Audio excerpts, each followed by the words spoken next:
Gong nun. Kabeh wis katon padhang. Nggih. Wis kowe bali yo. Ana mulai seneni bapak. Lho kok seneni bapak mergane kula ora nggawa pusaka 3. Tumbak Kara Welang Payung Tunggul Naga Pustaka Jamus Miang Jimat Lima Sada.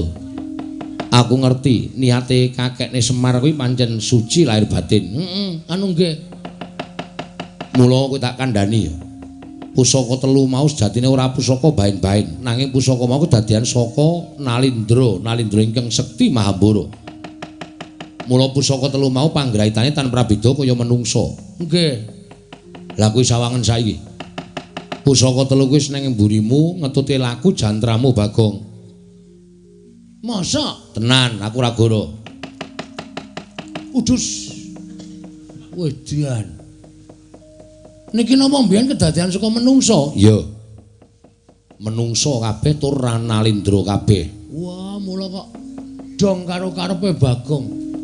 Niki napa Tumbak Kara Welang. Sing niku Payung Tunggul Naga. Kok kaya gada lagi mingkup.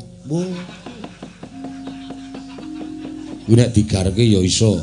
Oh nggih. Sing kaya layang tanpa tulisan iki Pustaka Jamus Miang Jimat Lima Sada. Ora saben wong iso nyekel kuwi ya. Nggih.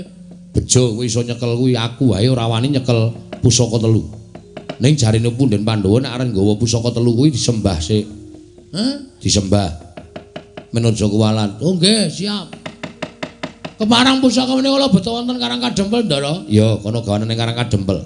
Malah kondo bapakmu iki nom-noman lancur-lancur Pandhawa tak irit ning Karang Kadempel, bantu karo bapakmu. Gong. Wah, siap matur sembah nuwun. Pun nek ngoten kula tak beto pusaka niki nyuwun pamit nggih, Ndara Tasena. Ya sing ati-ati aja kaya bocah cilik ya, Gong. Nggih, matur sembah nuwun.